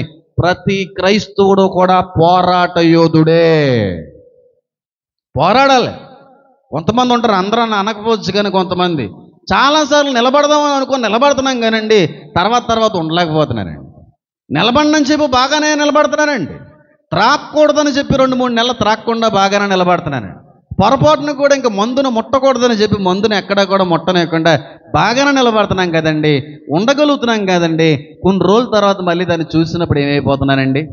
పడిపోతున్నానండి, తాకుండా ఉండలేకపోతున్నానండి. నా స్నేహితులు పిలిచినప్పుడు, నా స్నేహితులు త్రాగుతున్నప్పుడు ఆ దృశ్యాన్ని నేను ఎప్పుడైతే చూస్తూ ఉన్నానో అప్పటి వరకు కూడా మనసుని అణుచుకుని నిగ్రహంగా నిలబడినటువంటి నేనే తట్టుకోలేక వెంటనే ఆశని అపవాదికి అప్పగిచ్చేస్తున్నానండి, పడిపోతున్నానండి, పోరాడలేకపోతున్నానండి. ఒకప్పుడు నిలబడినట్టుగా తర్వాత నిలబడలేకపోతున్నానండి, ఒకప్పుడు జయించినట్టుగా తర్వాత జయించలేకపోతున్నానండి. ఒకవేళ ఎలాంటి అనుభవాలు నీలో కనబడితే ఖచ్చితంగా నువ్వు గమనించుకోవాలి, నువ్వు ఎప్పుడూ కూడా పోరాడే వ్యక్తిగా లేవు, ఏమైపోయిన వ్యక్తిగా ఉన్నావు. కొంతమంది ఉంటారు, మామూలుగా ఉండవు వాళ్ళ మాటలు, మామూలుగా ఉండవు వాళ్ళ తీర్మానాలు, మామూలుగా ఎవరు దేవుడికి ఎలా ఉంటారు అనుకుంటున్నాల్లో స్టేడియంలోకి బ్యాట్ ఇలా తిప్పేసి అలా తిప్పేసి ఈరోజు ఇంకా వీరాంగమే అన్నట్టుగా స్టేడియంలోకి వెళ్ళి డక్అవుట్ అయిపోతుంటారు చూడండి, ఫస్ట్ బాల్కి ఇంటికి వచ్చేస్తుంటారు. అలా ఉంటారు కొంతమంది. మామూలుగా ఎవరు దేవుడికి మాటలు మామూలుగా ఉన్న ఈసారి నుంచి మళ్ళీ సినిమా కానీ సీరియల్ కానీ చూస్తానని అడగండి, మళ్ళీ టీవీ జోలికి వెళ్తే అడగండి అన్నట్టుగా దేవుడికి మాట ఇచ్చేసి ఇంక చూసుకుందాం, నువ్వు నేను ప్రతాపం, నీ ప్రతాపం నా ప్రతాపం ఎంతదో చూసుకుందాం అన్నట్టుగా ఆ పోరాటంలోకి వెళ్ళిపోతారో. కొన్ని రోజులు బాగానే ఉంటారో, సాతానుగడికి అర్థమైపోద్ది వీళ్ళు పడిపోయేలా ఉన్నారా అని చెప్పి గట్టి శోధన ఎత్తాడు. ఏ బాహుబలి సినిమాను టీవీలో వేయడానికి ఇష్టపడతాడు, వెంటనే ఏమైపోతాం? పడిపోతాం. ఉందా ఈరోజు పోరాటం? ఉందా? ఆత్మకి దురాత్మకి సంబంధించిన పోరాటంలో నువ్వు నెగ్గగలుగుతున్నావా? అపవాది ఏదో రకమైన రీతిలో నీ మీదకి శోధన ప్రయోగిస్తున్నప్పుడు ఆ పోరాటంలో విజయాన్ని పొందుకుంటున్నావా లేకపోతే ఓడిపోతున్నావా? చాలామంది పోరాటం లేదు వాళ్ళ జీవితాల్లో. అపవాది వేసాడు శోధన, లొంగిపోవాలంతే, ఇంక అందులో సందేహం లేదు. త్రాగుల్లో పోరాటం లేదు, వ్యసనాల్లో పోరాటం లేదు, ఈ సినిమా సీరియల్లో అంతకంటే పోరాటం అనేది లేదు. ఇంక యవన కుమారుల గురించి అయితే చెప్పక్కర్లేదు, ఇంక అస్సలు చూడకూడదు, ఇంక అస్సలు చూడకూడదు. ఇలాంటి దరిద్రమైన పని ఇంకెప్పుడూ చేయకూడదు. ప్రభువా నీకు నేను మాట ఇచ్చేస్తున్నానయ్యా, ఇంకెప్పుడు కూడా ఇలాంటి దరిద్రగొట్టు పనులు చేయనని అంటారో, నిలబడతారో, సాతాను సరైన టైంలో వస్తాడో పడిపోతాడు. అంటే వాడు ఏం చేయలేకపోతున్నాడు సాతానుతో చెప్పండి? పోరాడలేకపోతున్నాడు. నా వల్ల కాదు, నా శరీరాచల్ని నేను జయించలేకపోతున్నాను, నా శరీరంలో పుట్టేటువంటి కోరికల మీద నేను జయాన్ని పొందుకోలేకపోతున్నాను, ఉండగలిగాను ఒక 2-3 వారాలు బాగానే ఉండగలిగాను, ఇంక నా వల్ల అయితే కాదని చెప్పి అపవాదు తీసుకొస్తున్నటువంటి చీపు దాని మీద పడిపోతున్నావా? ఆ చీప్ ఆశ మీద పడిపోతున్నావా? ఏదో రకమైన నీ శరీర కోరికల ద్వారాగా అపవాదు ముందు ఓడిపోయేటువంటి పరిస్థితులు తెచ్చిపెట్టుకుంటున్నావా? లేకపోతే అపవాదుతో పోరాడి ఆ శరీరం మీద జయాన్ని పొందుకునే వ్యక్తిగా కనబడుతున్నావా? ఆ శరీరాచ్చ మీద జయాన్ని పొందుకునే వ్యక్తిగా కనబడలేకపోతున్నానండి. బాగానే ఉన్నాండి, ఒక రోజున మాత్రం 4 రోజులు మాత్రం బాగానే ఉండగలుగుతున్నానండి, 4 రోజులు మాత్రం అలాంటి ఏమీ కూడా చూడకుండా బాగానే ఉండగలుగుతున్నానండి. కానీ తర్వాత మాత్రం శరీరం తట్టుకోలేకపోతా ఉంది. అపవాది వేసిన శోధనకి మేము ఏమైపోయామండి? ఊడిపోయావా? పోరాడి నిలబడ్డావు. ఒకసారి అర్థం చేసుకో. ఓ మాట అయితే జాగ్రత్తగా గమనించండి. అపవాది ఏ వ్యక్తి దగ్గరికి శోధన తీసుకుని వచ్చినా సరే చాలా ప్రయత్నిస్తాను, నేను పలకొట్టాలండి, చాలా విశ్వ ప్రయత్నాలు చేస్తాడు. ఏదో రకంగా ఈయన లొంగ తీసుకోవాలి, ఏదో రకంగా ఈ బలహీనత నుంచే మళ్ళీ ఈయన తిరిగి పడగొట్టేయాలని ప్రయత్నిస్తాడు. అయినా నువ్వు పడలేదనుకో, వాడు ఎంత పోరాడినా ఆడికి మాత్రం నువ్వు చెయ్యి ఇవ్వలేదనుకో, అపవాది నిన్ను వదిలి వెళ్ళిపోతాడు తెలుసా. ఇంక మళ్ళీ నీ జోలికి రావడం, ఇంక రాడ మళ్ళీని అంటే ఇంకెప్పుడూ రాడని అనట్లేదు, చాలా రోజుల వరకు రాడు. ఇంక అమ్మ బాబు ఈయన పడగొట్టడం చాలా కష్టం, వీడి మీద ఎన్ని ప్రయోగాలు చేసినా ఎన్ని శోధనలు ప్రయోగించినా ఈడ మాత్రం పడట్లేదురా బాబు, ఇంకెందుకులే ఈయనని చెప్పి వదిలి వెళ్ళిపోతాడు. అంతేగాని ఆడు వదిలి వెళ్ళిపోయే వరకైనా సరే పోరాటలేదు. చిన్న శోధనడు ప్రయోగించిన మరుక్షణమే పడిపోతా ఉన్నారు. ఏదో రకమైనటువంటి దృశ్యాలకు పడిపోతున్నారు, ఏదో రకమైనటువంటి ఆలోచనలకు పడిపోతున్నారు, ఏదో రకమైన వ్యసనాలకు పడిపోయి మన జీవితాల్లో ఏమి లేకుండా చేసేసుకుంటున్నారు, పోరాటం అనేటువంటిది లేకుండా చేసేసుకుంటున్నారు. ఇందాక అమ్మగారు చెప్తున్నారు దయ్యాల కోసం అదేం చెప్పి, దయ్యాలు ప్రాణాన్ని ఏం చేయలేవు కానీ ఆత్మను మాత్రం పాడు చేయగలవు. బాగా గుర్తుపెట్టుకోండి. నీ ఆత్మ బలహీనపడాలనే దురాత్మ ఎప్పుడూ కూడా, దుష్టశక్తులు ఎప్పుడూ కూడా విశ్వ ప్రయత్నాలు చేస్తూ ఉంటాయి. ఎలా చేస్తాయి? అవి ఆల్రెడీ ఆత్మలే ఉన్నాయి కాబట్టి చేతిలోకి కత్తి గిత్తి రాదో, మానవుల్లో పుట్టేటువంటి ఆశలను తీసుకుని వస్తూ ఉంటాయి. ఆలోచనల మూలంగా నేను తప్పించాలని, తలంపుల మూలంగా నీ మార్గాల నుంచి నేను తప్పించాలని చెప్పి ఏదో రకమైన కోరికని నీలో మొదలు పెడతాయి. ఆ కోరికని జయించగలిగితే నీ విజయాన్ని పొందుకున్నట్టే. ఒకవేళ ఓడిపోయావంటే మాత్రం ఖచ్చితంగా పోరాటంలో నువ్వేం చేయలేకపోయావు, నిలవలేకపోయావు. గాదీయులు పోరాట యోధులు, సింహపు ముఖములు వంటి వారు. పోరాటం ఉందా క్రైస్తవుడి రోజున? నన్ను అడుగుతున్నా, నువ్వు ఓడిపోతున్నావా, వెంటనే పడిపోతున్నావా? అప్పుడు వరకు బాగానే ఉన్నాం కానీ చూసినన్నా కొంతమంది పడిపోతూ ఉంటారు. ఎప్పుడైతే ఆ దృశ్యం కనబడిందో ఇంక నా వల్ల కాదు, ఇంక నా వల్ల కాదు. పాస్టర్ గారు వాక్యం అయితే చెప్పారు, నిగ్రహంగా నెక్కచ్చగా నిలబడ్డాం కానీ ఇంక నా వల్ల కాదు, పడిపోయాను, తప్పదు అని చెప్పి ఆ పని అయిపోయిన తర్వాత దరిద్రం అంతా కూడా అయిపోయిన తర్వాత ప్రభు ఎంత దరిద్రమైన పని చేసినట్టుగా, ఎంత నీచ నికృష్టమైనటువంటి పనికి తలపెట్టినట్టు అని చెప్పి అయిపోయిన తర్వాత నువ్వు ఫీల్ అవుతున్నావు అంటే ఖచ్చితంగా నువ్వు ఏం చేయబడ్డావు తెలుసా? ఓడిపోయావు. ఆ పోరాటంలో నువ్వు ఓడిపోయావు. పాపం ఎప్పుడో కూడానండి, పాపం జరిగించిన తర్వాత అసహ్యాన్ని పుట్టిస్తూ ఉంటుంది. ఏ పనైనా చేసిన తర్వాత నీ మీద నీకు అసహ్యం కలుగుతుందంటే అది పాపం అని అర్థం. ఇది నేను ఎన్నిసార్లు అయినా సరే చెప్తాను. ఆత్మలో ఫలించే వ్యక్తులు, ఆత్మలో బలపడేటువంటి వ్యక్తులు, ఆత్మలో నిలదొక్కునేటువంటి వ్యక్తులు ఎప్పుడో కూడా ఏ పని చేసినా ఆత్మలో ఆనందిస్తారు, ఆత్మలో బాధపడరు, మనసులో గాయపరచబడరు. చేసిన పని తర్వాత అసహ్యం అనేటువంటిది నీలో పుడుతుందంటే ఖచ్చితంగా ఇది పాపమే. అలాగే అవుతాడు. పౌలు అన్నాడా లేదా? మనం పోరాడునది మనుషులతో కాదు, దురాత్మ శక్తులతో, వాయుమండలాధిపతులతో, దయ్యములతో మనం పోరాడుతున్నాం అన్నాడు. ఎలా పోరాడతా చెప్పండి? వాటితో మనిషితో పోరాడినట్టుగా వాటితో పోరాడగలమా? శోధన, ఆశ, కోరిక ఏదో రకంగా తీసుకుని వస్తాడు, టక్కన పడిపోతావు. అప్పుడు వరకు సంపాదించుకున్న ఆత్మీయ జ్ఞానము, ఆత్మీయ బలము, ఆత్మీయ వెలుగు అంతటినీ కూడా పట్టుకుని పోతాయి. మళ్ళీ తర్వాత మళ్ళీ ప్రార్థన చేయలేం, వాక్యం చదవలేం, ఆ తలాంతరండి పోతూ ఉంటాయి. ఇన్ని సంవత్సరాలు కష్టపడి సంపాదించుకున్నవి, దేవుని సన్నిధిలో దక్కించుకున్నవన్నీ కూడా ఒకే ఒక్క అస్త్రానికి ఏమైపోతున్నాయి? దోచుకోబడుతున్నాయి. దొంగ దోచుకోవడానికి వస్తాడు ఉంది బైబిల్. వాడు దొంగ అని ఉంది. బంగారాన్ని, ఆస్తుల్ని కాదండి, ఆత్మకు సంబంధించిన అభిషేకాన్ని, ఆ బలాన్ని దొంగిలించుకుని పోతా ఉంటాడు. ఆ దొంగ వచ్చినప్పుడు పోరాళ్ళ పోతున్నాం అంతే మనం. ఆ దొంగ వచ్చినప్పుడు ఓడిపోతున్నాం, నా వల్ల కాదు, నెల రోజులైతే బాగానే ఉన్నాను, ఇంక నేను ఉండలేను. 10 రోజుల్లో అయితే సీరియల్ చూడకుండా బాగానే ఉండగలిగాను కానీ ఇంక నా వల్ల అవ్వట్లేదు. సినిమాలు అయితే మానేసుకున్నానని చెప్పి ఎక్కడి వరకు బాగానే ఉన్నాను కానీ నేను ఎక్కువగా ప్రేమించేటువంటి నా హీరో గారి సినిమా వచ్చినప్పుడు మాత్రం ఏం చేయలేకపోతున్నాను, ఆపుకోలేకపోతున్నాను. ఆ పోస్టర్ చూసిన తర్వాత మనసు అస్సలా ఆగట్లేదు. టీవీలో అడ్వర్టైజ్మెంట్ చూసిన తర్వాత, టీవీలో అలాంటి టీజర్లు చూసిన తర్వాత మనసు ఆగట్లేదండి. చూసానండి, చూడకుండా మానేసానండి నా సంవత్సరం తర్వాత. కానీ మా ఫేవరెట్ హీరో అండి ఎన్టీఆర్ గారు, పవన్ కళ్యాణ్ గారు, లేదంటే సూపర్ స్టార్ మహేష్ బాబు గారు, ఇలాంటి సినిమాలు వస్తున్నాడు మాత్రం పడిపోతున్నానండి అని అంటున్నావంటే నువ్వు పడిపోతున్నావని కాదు, ఓడిపోతున్నానని చెప్పి. పడిపోవడానికి ఓడిపోవడానికి చాలా తేడా ఉంది. పడిపోయినోడు మళ్ళీ తిరిగి లేవగలం, ఓడిపోయినాడు మళ్ళీ తిరిగి లేవలేడు, పడిపోయి లెగాలి. అంతేగాని ఓడిపోతే మళ్ళీ లేచే పరిస్థితి రాకపోవచ్చేమో. పోరాడుతున్నావా లేదా? నీ శరీరాశలతో పోరాడుతున్నావా? నీ శరీరంలో పుట్టే కోరికలతో నువ్వు పోరాడుతున్నావా? దురాత్మలు నీ మీద శోధనలతో ఏ విధంగా అయితే ముందుకు వస్తా ఉన్నాయో అట్టి శోధనల్ని ఎదిరించడానికి పోరాడగలిగేటువంటి వ్యక్తిగా నువ్వు కనబడుతున్నావా, లేకపోతే ఓడిపోతున్నావా అనేది నీకే వదిలిపెట్టేశాను. గాదీలు పోరాట యోధులు. నిజం చెప్తున్నామ్మా, క్రైస్తవుడిగా బ్రతికున్న సమయంలోనూ చనిపోయిన తర్వాత కూడా నీ గురించి లోకం చెప్పవలసిన రెండు సాక్ష్యాలు: విశ్వాస యోధురాలు, రెండవది ప్రార్థన యోధురాలు. ప్రార్థన యోధురాలు. ప్రార్థన అనేది వీళ్ళల్లో లేకే చాలాసార్లు అపవాది వేస్తున్న తంత్రాలకు ఏమైపోతున్నాం, పడిపోతున్నాం. ప్రార్థన యోధురాలే ఉండాలండి.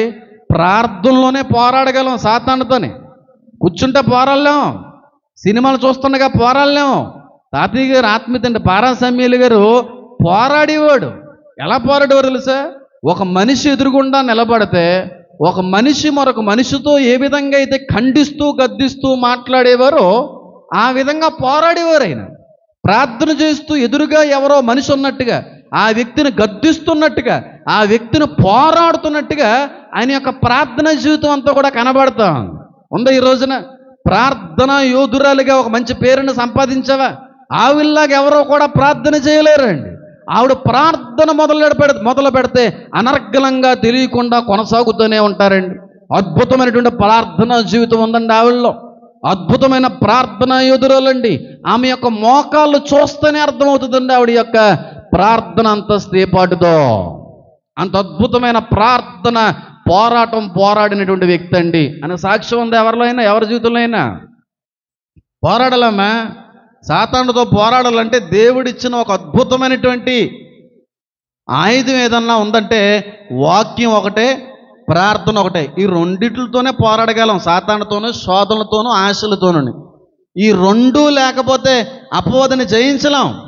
నీకు విరోధముగా నేను పాపము చేయకుండునట్లుగా నీ వాక్యాన్ని నా హృదయంలో ఏం చేశాను ప్రభువా? దాచుకున్నాను. వాక్యం చదవలేనోళ్ళు, ప్రార్థనలో కొనసాగలేనోళ్ళు చిన్న చిన్న వాటికి కూడా ఏమైపోతూ ఉంటారో చెప్పండి? పడిపోతూ ఉంటారు. చిన్న ఆశలకి, చిన్న కోరికలకి, చిన్న వాటికి ఆ పోరాడలేక ఓడిపోతూ ఉంటారు. ఉందా ఈ రోజున? ప్రార్థనలో పోరాడుతున్నావా? ఏ కష్టం వచ్చినా, ఏ సమస్య వచ్చినా, ఎన్ని ప్రతికూలతలు నీ జీవితంలోకి వచ్చినప్పుడు కూడా నేను జయించగలను. ఆ సమస్య మీద, ఆ శ్రమలో నేను ఖచ్చితంగా నిలబడగలను. ఆ ఇబ్బందుల్లో ఖచ్చితంగా నేను విజయాన్ని పొందుకోగలను. నేను ఎందుకు ఓడిపోవాలి? సాతానుగాడు ఎన్ని సమస్యలు పెట్టినా, ఎన్ని శ్రమలు పెట్టినా, ఎన్ని శోధనలు నా మీద ప్రయోగించినా నేను మాత్రం ఎప్పటికీ ఓడిపోనని చెప్పి ప్రార్థనలో పోరాడగలుగుతున్నావా? యాకో ప్రార్థనలోనైనా పోరాడు. మనుషులతోనూ దేవునితో కూడా పోరాడినావు గనుక నీ పేరు ఇక్కడి నుంచి యాకోబు కాదు. పోరాడాలి. పోరాటం అనేది క్రైస్తవుడిగా ప్రార్థనలో పోరాడాలి. దురాత్మలతో మాటిచ్చేస్తూ ఉంటారు కొంతమంది దేవుడికి, ప్రభువా ఇక్కడి నుంచి ప్రార్థన ఆపనయ్యా, నేను ఈ రోజు మొదలనైనా ప్రార్థన మొదలెడదాం అనుకుంటున్నాను. రోజుకు 3 పూటలు ప్రార్థన చేయాలనుకుంటున్నాను. ఆయన ప్రభువా ఖచ్చితంగా వారానికి 3 రోజులైనా సరే ఉపవాసం ఉందాం అనుకుంటున్నాను.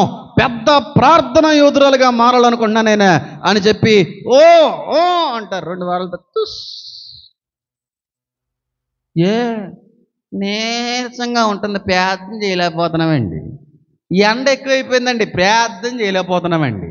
బీపీ రేజ్ అయిపోతుందండి, ప్రార్థన మొన్నటి వరకు చేసిన దాన్ని మా తర్వాత ఎందుకు చేయలేకపోతున్నావు అంటాడు. వచ్చేసరి కాబట్టి దాని అర్థం నువ్వు అసలు చెయ్యలేకపోతే అసలు మొదట్లో కూడా చేయలేవు కదా. యోధులం మేము, ప్రార్థన వీరులు అని చెప్పి దేవుడికి మాట ఇస్తుంటారు. మామూలుగా ఉండదు. ఈ రోజు నుంచి తెల్లవారుజాను 3 గంటలు లెగుతాను, 4:30 ప్రార్థన చేస్తాను ప్రభువా. ఎన్ని రోజులు ఉంటుంది అది చెప్పండి? ఎన్ని రోజులు ఉంటుంది ఆ పోరాటం? వారం. అది కూడా చాలా ఎక్కువే. తర్వాత అపవాదం వచ్చేస్తాడు. ఏదో గొడవ, ఏదో సమస్య ఇంట్లో తెచ్చిపెడతాడు. లేట్ అయిపోతుంది. రాత్రి పడుకోవడం, 1 గంట 2 అయిపోతుంది, 4 గంటలకు 3 గంటలు లెగలేరు. రెండో రోజైనా సరే ఇంక అవద్దండి, ఇంక ఇలాగే అయిపోయింది, ఇంక తర్వాత ఎప్పుడన్నా మళ్ళీ మొదలెడతాం. మళ్ళీ 2025 జనవరి 1వ తారీఖుని మళ్ళీ దేవుడికి ఏమిద్దాం మాట. ఈసారి మాత్రం ఉపవాస ప్రార్థనలు మేము ఏం చేయం, ఇంకా మానం, సచ్చి వరకు ఉపవాస ప్రార్థనలు మానం అని చెప్పి మాట ఇచ్చేస్తూ ఉంటారు దేవుడికి. ఇంక మామూలుగా ఉండదు మా ప్రార్థన జీవితం అన్నట్టుగా 1, 2, 3 వచ్చేసి అయిపోయింది. వీళ్ళు పోరాడుతున్నారా? ఎండకి తట్టుకోలేని వాళ్ళు కొంతమంది, ఆకలికి తట్టుకోలేకపోతున్న వాళ్ళు కొంతమందికి అయితే బుర్ర అంతా తిరిగిపోతుందంటే ప్రయత్నం చేస్తుంటే. బుర్ర తిరిగిపోతుందా, లేకపోతే సాతానిగడ బుర్ర తిరిగిపోతుందా? నీకు ఎలా అనిపిస్తుందేమో. సాతానిగడ నీ బుర్రలో ఉన్నాడు కాబట్టి నీకు అదొక రకంగా అనిపిస్తూ ఉంది ప్రార్థన చేస్తున్న ప్రతిసారి. ఇక్కడ చాలా ఇబ్బంది పెడుతున్నారండి ఎలక్షన్ వాళ్ళు ఫోన్ చేసి. ఓయ్ బాబు, ఎంత దారుణంగానా? కాబట్టి మన జీవితంలో ఏమి లేకపోయింది? ప్రార్థన పోరాటం అనేది లేకపోయింది. పోరాడుతున్నావు ప్రార్థనలో. సమస్య వచ్చింది, ఆ సమస్య దూరం అయ్యేంత వరకు ప్రార్థనలో పోరాడుతున్నావా? ఖచ్చితంగా సమస్య నుంచి గట్టెక్కించేంత వరకు కూడా నేను ప్రార్థన మానుకోను, నా విజ్ఞాపన దేవునికి ఆపకుండా ఎట్టి పరిస్థితుల్లో కూడా అని చెప్పి ప్రార్థన మూలంగా నీ సమస్యను గెలవగలిగిన వాళ్ళు ఎంతమంది ఉన్నారండి? ప్రార్థన మూలంగా మన జీవితంలో వచ్చిన శ్రమల నుంచి బయటపడిన వాళ్ళు ఎంతమంది ఉన్నారు చెప్పండి? అవి వచ్చిన తర్వాత వెళ్ళిపోయేంత వరకు కూడా అనుభవించడానికి సిద్ధంగా ఉన్న వాళ్ళే తప్ప, ఏ సమస్య వచ్చినా, ఏ శ్రమ వచ్చినా, ఏ కష్టం వచ్చినా ప్రార్థన మూలంగా వాటిని జయించామండి. ఇప్పుడప్పుడే తీరే సమస్య కాదండి, ఈ శ్రమ మామూలు శ్రమ కాదండి, వచ్చిన ఇబ్బంది మామూలు ఇబ్బంది కాదండి. అయినా సరే వాటి మీద మేము విజయాన్ని పొందుకున్నామంటే ప్రార్థన అండి అని చెప్పి చెప్పగలిగినోడు అక్కడన్నా ఉన్నాడా? ఎవరినన్నా అడుగుతున్నాను నేను. ప్రార్థన మూలంగా ఒక సమస్యను దూరమైంది, ప్రార్థన మూలంగా ఒక కష్టం నుంచి బయటపడ్డాము, ప్రార్థన మూలంగా మాత్రమే ఈ ఇబ్బందుల్లోనే మేము విజయాన్ని పొందుకున్నామని చెప్పి చెప్పగలిగే ప్రార్థన యోధులు ఒకరు ఉన్నారా? ఎందుకంటే వాళ్ళలో ప్రార్థన లేదు. సమస్యలు వస్తుంటాయి, శ్రమలు వస్తుంటాయి, పోయి కాలంలో అవి పోతూ ఉంటాలే, వాటి గురించి ఎక్కువ ఆలోచించకూడదు అని వదిలేసే వాళ్ళే తప్ప సమస్యలో పోరాడుతున్నారండి? శ్రమల్లో పోరాడుతున్నారా? కష్టకాలంలో ప్రార్థన మూలంగా పోరాడుతున్నారా? ప్రభువా, ఈ సమస్య పోయేంత వరకు నేను వదలనయ్యా, ఈ కష్టం నా జీవితంలోంచి దూరమయ్యేంత వరకు నేను ప్రార్థన మానను, నువ్వు ఇచ్చేంత వరకు కూడా నీ పాదలు పట్టుకుని నేను వదిలిపెట్టనయ్యా అని చెప్పి పోరాడుతున్నావా? పోరాటం లేదు. ఆ సమస్యలు వస్తాయి, పోతాయి, అయ్యా పోతాయి, వచ్చినాయి పోయినాయి, పోతాలే, దేవుడు చిత్తం ఇంక ఈ సమస్య లేవు. పోరాటం లేదండి. తండ్రి గారి దగ్గర, సామ్యూయల్ గారి దగ్గర నేర్చుకున్నది ఒకటే, ఎలా పోరాడేవారంటే ప్రార్థనలు అలా పోరాడేవాడైనా. ఏదన్నా ఫోన్ వచ్చింది, ఎవరన్నా వచ్చారు, అయ్యగారండి మా కుటుంబంలో ఈ సమస్య వచ్చిందండి, మా కుటుంబంలో ఈ శ్రమ వచ్చింది అయ్యగారంటే, ఆ శ్రమ పోయేంత వరకు కూడా పోరాడి, ఆ శ్రమ దేవుడు మూలంగా పోయింది అనేటువంటి విశ్వాసంలోకి వచ్చినప్పుడు ఆయన తిరిగి ఫోన్ చేసేవాడు తెలుసా? అమ్మ ఎలా ఉంది ఇప్పుడు మీకు అని ఫోన్ చేసేవాడు ఆయన. అంటే ఆయన ప్రార్థన మీద అంత విశ్వాసం ఉంది. ఆయన పోరాడాను నేను, ఖచ్చితంగా దేవుడు అక్కడ సమాధానాన్ని ఇస్తాడు, ఖచ్చితంగా ఆ సమస్యను దూరపరిచాడనే అంత విశ్వాసం ఎప్పుడు వస్తుంది? సమస్య పోయింది అనే అంతగా ప్రార్థన చేసినప్పుడు. మీరు ఎప్పుడైనా చూడండి, తాతయ్య గారి దగ్గర ఏదైనా కష్టం వచ్చింది, ఏదైనా శ్రమ వచ్చింది, ఏదైనా సమస్య వచ్చిందని చెప్పుకున్నారు అనుకోండి, మళ్ళీ ఆయన తిరిగి అడిగేవారు, అమ్మ ఎలా ఉంది ఇప్పుడు, సమస్య పోయిందా, కుటుంబం అంతా ఎలా ఉంది, మీ ఆయన గారి పరిస్థితి ఎలా అని అడిగేవారు. అలా ప్రార్థన చేసేవాడు ఇక్కడ ఆయన. ఈరోజు ఆ పోరాటం లేదు. ప్రార్థనలో పోరాడి సమస్యని గెలవగలిగేటువంటి పోరాట యోధులు, ప్రార్థన యోధులు లేరు. అసలు ప్రార్థన చేయడానికి కొంతమంది బోలు రకాలైన సాకులు చెప్పేటువంటి వ్యక్తిత్వం వల్ల చాలా రకాలైన సాకులు. ఓడిపోయావు, అపవాది నువ్వు ఎదగడం అనేది వాడికి ఇష్టం లేక, అపవాదిని ఆత్మ మండుతుంది అనేటువంటి విషయాన్ని గమనించిన అపవాది ఏదో రకంగా ఆదిలోనే దీన్ని చల్లారి చేయాలి, ఆదిలోని మంటను ఆపేయాలన్న ఆలోచనతో ఏదో రకమైనటువంటి రుగ్మతిని, ఏదో రకమైన స్వల్పమైన శోధనని ప్రయోగించాడు. వెంటనే ఆ పోరాటం ఏమైపోయింది? ఆగిపోయింది. పోరాటమే వద్దు కొంతమందికి. అయితే చాలా కష్టమైపోతుంది కొంతమందికి. ప్రార్థన చేయడం కష్టమైపోతుంది. ప్రార్థన చేయడం కష్టమండి. ఎంతమంది కష్టపడి ప్రార్థన చేస్తుంటారు? ఎంతమంది ఇష్టపడి ప్రార్థన చేస్తున్నారు? ఇష్టపడి ప్రార్థన చేసే వాళ్ళ కంటే కూడా తప్పదని చెప్పి ప్రార్థన చేసే వాళ్ళు చాలామంది. అలాంటి వాళ్ళు పోతారు. ప్రార్థన అనేది ఇష్టపడి చేయాలి, కష్టపడి కాదు. ఇదేంటి తెల్లవారుజామునే ఇది ఎక్కడ రోదరా బాబు, రాత్రి ఏమో కరెంటు పోతుంది, రాత్రి అంతానేమో దోమలు కుట్టేస్తున్నాయి, నిద్ర పట్టేదే 2 గంటలకి. ఆ నిద్ర పట్టక 3 గంటలు నిద్రలోకి వెళ్తే మళ్ళీ 5 గంటలకు మళ్ళీ పేతన.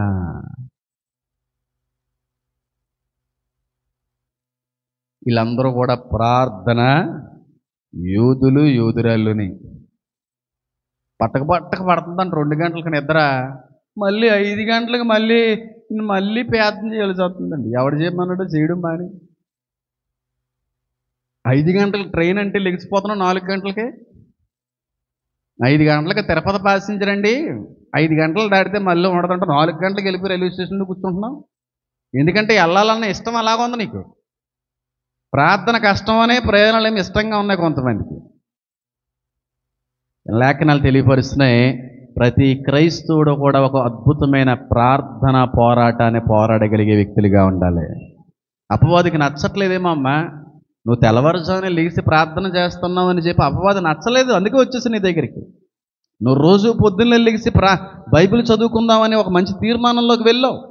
ఎన్ని పనులున్నా, ఎంత కష్టంగా అనిపించినా బైబిల్ మాత్రం మానకూడదని ఒక మంచి తీర్మానంలోకి వెళ్ళావు. ఒక వారం 2 వారాలు బాగానే చదువు, ఏదో ఒక పరిస్థితిని ఆ సమయంలో తెచ్చిపెడతా ఉంటాడు, ఏదో ఒక పనిని ఆ సమయంలో తెచ్చిపెడతా ఉన్నాడు. వెంటనే ఆ పోరాటంలో ఏవైపోయావు? ఓడిపోయావు. దేవుడికి మాట ఇచ్చావంటే ఆ మాటను ఏం చేయాలి? నిలబెట్టుకోవాలి. దిక్మాల మాటలు ఇచ్చేస్తూ ఉంటారు, దిక్మాల తీర్మానాలు తీసేసుకుంటూ ఉంటారు కొంతమంది. దేవుడైనా చెప్పాడా తీర్మానం తీసుకో మాట ఇమ్మని? మరి ఎందుకు అలా తీర్మానాలు తీసేసుకుని మేము ఇక్కడి నుంచి మామూలుగా ఉండవండి అన్నట్టుగా వ్యవహరిస్తూ అపవాది వేసినటువంటి ఆ తంత్రానికి పడిపోయి మీ జీవితాలను ఎందుకు చేతులారా పాడు చేసుకుంటున్నారు? అపవాది పెట్టినటువంటి శ్రమ ఇది, అపవాది పెట్టిన శోధన ఇది. ఖచ్చితంగా మేము ఇప్పుడు నిలదొక్కుకోవాలి, ఇప్పుడే నిలబడాలి, లేకపోతే మేము ఓడిపోయినట్టే అనేటువంటి ఆలోచన మీకు రావట్లేదంటే అసలు మీ జీవితంలో పోరాటమే లేదు. గాదీలు పోరాట యోధులు. ఇశ్రాయేలుకి, దావీదు సంస్థానానికి కూడా అద్భుతమైనటువంటి విజయాల్ని సమకూర్చి అందించిన వ్యక్తులు గాదీలు. వాళ్ళు గాదీలు కాబట్టి యుద్ధాలు చేసి విజయాన్ని సమకూర్చారు. నువ్వు క్రైస్తవులు కనుక ప్రార్థించి విజయాన్ని సంపాదించాలి. ప్రార్థించి ఏ సమస్య వచ్చినా ప్రార్థించండి అమ్మా. ప్రార్థనలో దక్కనదంటూ, ప్రార్థనలో జరగనదంటూ, ప్రార్థనలో పరిస్థితులు మారదంటూ ఏదన్నా ఉందా? ఎందుకు చేయలేకపోతున్నాం మనం చెప్పండి? ఎందుకు పోరాడలేకపోతున్నాం చెప్పండి? ఆ శోధనలో, సమస్యలో, ఈ ఇబ్బంది సమస్య వెళ్ళేంత వరకు నేను వదలనంతే దేవుడి బాధలని చెప్పి ఎందుకు నువ్వు నిలబడలేకపోతున్నావు? ఎందుకు నిలబడలేకపోతున్నావు? ఒకసారి ఆలోచించి. తీర్మానాలు తీసేసుకోవడం, మధ్యలో ఆగిపోవడం, దేవుడికి మాట ఇచ్చేయడం, తర్వాత మధ్యలో ఆగిపోవడం, నిద్ర సరిపోవట్లేదని చెప్పేవాళ్ళు ఒకలో, ఎండ ఎక్కువైపోయిందని చెప్పేవాళ్ళు ఒకలో, నీరసంగా ఉంటుందని చెప్పేవాళ్ళు ఒకలో, తల తిరిగిపోతుందని చెప్పేవాళ్ళు ఇంకొకలో, నాకేదో వ్యాధి ఉందండి అని చెప్పేవాళ్ళు ఇంకొకలో. ఇన్నున్నప్పుడు ఒకప్పుడు నువ్వు ఎలా చేయగలిగావు? ఇవన్నీ ఉన్నాయి నిజమే, కానీ ఒకప్పుడు ఎలా చేయగలిగావు? ఇప్పుడు ఎందుకు చేయలేకపోతున్నావు? నువ్వు నిజంగా చేయలేని వ్యక్తి అయితే ఆదిలో కూడా నువ్వు చేయలేవు కదా. పోరాడలేకపోతున్నావు. అపవాది వేసిన బాణానికి నువ్వేమైపోయి తెలుసా? చిక్కుకున్నావు. అపవాది సులువుగా పెద్ద బండ, పెద్ద కత్తి తీసుకునే రాడు, సులువుగా నీట్గా సింపుల్గా పడబడతాడు. పోరాటం లేని ఏ క్రైస్తవుడు కూడా క్రైస్తవుడు కాదు. ప్రతిరోజు పోరాటం ఉండాలి, శరీరంతో పోరాటం ఉండాలి, దురాత్మలతో పోరాటం ఉండాలి, సమస్యలతో పోరాడాలి. అన్నిటిలో పోరాడి తన జీవితాన్ని నిలబెట్టుకోగలిగినోడే నిత్య జీవాన్ని పొందుకుంటాడు తప్ప ఈ క్రైస్తవ పోరాటంలో మధ్యలోనే అవుట్ అయిపోయి డక్అవుట్లు అయిపోయి ఫెయిల్ అయిపోతే వాళ్ళ జీవితాలు ఎక్కడ బాగుపడతాయండి? నీరసంగా ఉందని ఇవన్నీ ప్రార్థన యోధులు ఎప్పుడు అవుతారండి? పారాస్వామి గారు ఎంత అద్భుతమైన ప్రార్థనా వీరుడండి ఆయన. ఆయన సహవాసంలో ఎదిగిన వాళ్ళం. ఆయన బిడ్డలుగా పిలువబడుతున్న మనం ఈ ఆత్మలన్నిటికీ కూడా నాయకుడిగా ఉన్నటువంటి మన దైవజనుడు పరలోకంలో ఏ విధంగా తలెత్తుకోగలడు? సమూయేలా, నీ కుమారుల్లో కొద్దిపాటి అనుభవాలు కూడా నీలో లేవయ్యా. కనీసం నీ ప్రార్థన జీవితంలో ఒక 10వ వంతు కూడా నీ బిడ్డల్లో లేకపోయిందే అని అంటే ఆయన బాధపడ్డా. ఏం ప్రార్థన చేసేవాడండి ఆయన, ఏం ప్రార్థన చేసేవాడండి ఆయన. ఇక్కడే ఆ జయప్రకాష్ ఇక్కడ కూర్చున్న చోటే ఎంత పోరాడేవాడో భాషలతో పోరాడి, ప్రార్థనలో పోరాడి, వెళ్తావా వెళ్ళవా దురాత్మ అని చెప్పి గద్దిస్తూ పోరాడి, ఎంత అద్భుతమైనటువంటి స్వస్థతలు, ఈ అద్భుతమైనటువంటి కృపలో విజయాలు మన అందరికీ అందించాడు ఆ ప్రార్థన యోధుడు. మరి నీ ప్రార్థనలు ఎంతమందికి విజయాన్ని అనుగ్రహించబడతా ఉన్నాయి? ఎంతమందికి విజయాన్ని తెచ్చిపెడతా ఉన్నాయి? కనీసం నీ కుటుంబం కోసమైనా సరే బలంగా ప్రార్థనలో పోరాడుతున్నావా? నీ బిడ్డల జీవితాలు బాగోలేదు కదా, కనీసం ఆ పిల్లల కోసమైనా సరే ప్రార్థనలో పోరాడుతున్నావా? జీవితం బాగుపడాలని చెప్పి కుదరట్లేదండి, టైం సెట్ అవ్వట్లేదండి, ఏదో రకంగా ఇబ్బంది పడుతున్నామండి. ఎన్ని కష్టాలు వచ్చినా, ఎన్ని ఇబ్బందులు వచ్చినా, ఎన్ని ప్రతికూలతలు వచ్చినా ప్రార్థన దేవుడికి ఇచ్చినటువంటి తీర్మానంలో అసలు పడిపోవడానికి వీలు లేనే లేదు. నాకు చాలా పనులు ఉంటాయి, నాకు పనులు ఉండవా? ఒక గంట కొంచెం అలాగా నడుము వాల్చుకుంటే బాగుండరా అనిపిస్తూ ఉంటుంది కొన్నిసార్లు. అలాగని చెప్పి నడుము వాల్చుకున్నా కాస్త నిద్రలోకి వెళ్ళిపోతే మళ్ళీ ఇబ్బంది పడతానని చెప్పి ఎంత జాగ్రత్తగా ఉంటాను. నడుము వాల్చుకోవాలి కొన్నిసార్లు అమ్మ చెప్పిందని చెప్పి, వద్దమ్మా అలా పడుకున్నప్పుడు నిద్ర వచ్చేస్తే మళ్ళీ ఇబ్బంది పడతాం, మళ్ళీ ప్రార్థనకి నేను మళ్ళీ అందుకోలేకపోతాను అన్నప్పుడు నిద్రపోకలేదురా, జస్ట్ నడుము వాల్చుకుంటే ఆ శరీరం రెస్ట్ తీసుకుంటుంది. ఆ గంట కూడా కొన్నిసార్లు ఖాళీ ఉండదు అంతవరకు. ఇప్పుడైతే మరీ ఎక్కువైపోయింది వర్క్. మోకాల ప్రార్థనలోనే నా జీవిత పరిచర్య అంతా మొదలైంది. ఇప్పటికీ మోకాల ప్రార్థనే. మోకాళ్ళ నుంచి మాత్రం అసలు దిగేది లేదు. ఆ సమయం ఒక్కోసారి 2:30 గంటలు అయిపోవచ్చు, గంట అవ్వచ్చు, గంటన్నర అవ్వచ్చు, లేదంటే 45 నిమిషాలు అవ్వచ్చు. ఒక్కోసారి ఇంక నడిపింపు వెళ్ళిపోతే ఇంక తప్పదు, ఇంకా తీసుకెళ్తున్నాడు, అవసరం ఉంది, ప్రార్థించవలసిన అవసరం ఉందని చెప్పి ప్రార్థనలో కొనసాగిస్తూ ఉంటాడు. మోకాల మీద ఉండాలి, ఎందుకంటే దేవుడికి మాట ఇచ్చేసాను, ప్రభువా నేను ప్రార్థన చేస్తే మోకాల మీద చేస్తాను తప్ప మళ్ళీ మోకాలు ఊనే ప్రార్థన మాత్రం మా జీవితంలో ఉండకూడదు. ఇదే నేను మీకు ఇస్తాను మాట. అస్సలు మోకాళ్ళు మళ్ళీ వంచడాలు ఏమి ఉండవు. ఇలా పెద్ద మనిషి పూజలు అడ్డాలు, పడుకున్న సాష్టాంగ నమస్కారాలతో కూడిన ప్రార్థనలు అయ్యేవి లేవు. మాట ఇచ్చింది, ప్రభువా నేను ప్రార్థించానంటే మోకాల ప్రార్థన ఉండాలి. నా మోకాల్లో సొత్తు ఉన్నంతకాలము నీ కొరకు మోకాలు వెయ్యగలిగేంత వరకు కూడా మోకాళ్ళ మాద మాత్రమే ప్రార్థిస్తాను. నేను మాట చెప్తున్నాను చూడండి, దేవుని ముందు మోకాళ్ళు వేసినాడు లోకంలో ఎవరి ముందైనా సరే నిలబడగలడు. దేవుడు ముందు మోకాళ్ళు వేయలేనోడు లోకంలో ఎవరి ముందు నిలబడలేడు. నేను మోకాళ్ళు వేస్తాను, ఎవరి ముందైనా సరే నిలబడగలిగే శక్తి నాకు మోకాళ్ళ ప్రార్థనే ఇస్తుంది.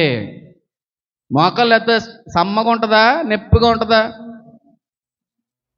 ఎంత ప్రార్థించినా, ఎన్ని సంవత్సరాలు మోకాళ్ళ మీద ప్రార్థన చేసినా మోకాలు నొప్పి లేకుండా మాత్రం ప్రార్థన అలవాటు అవుతుంది.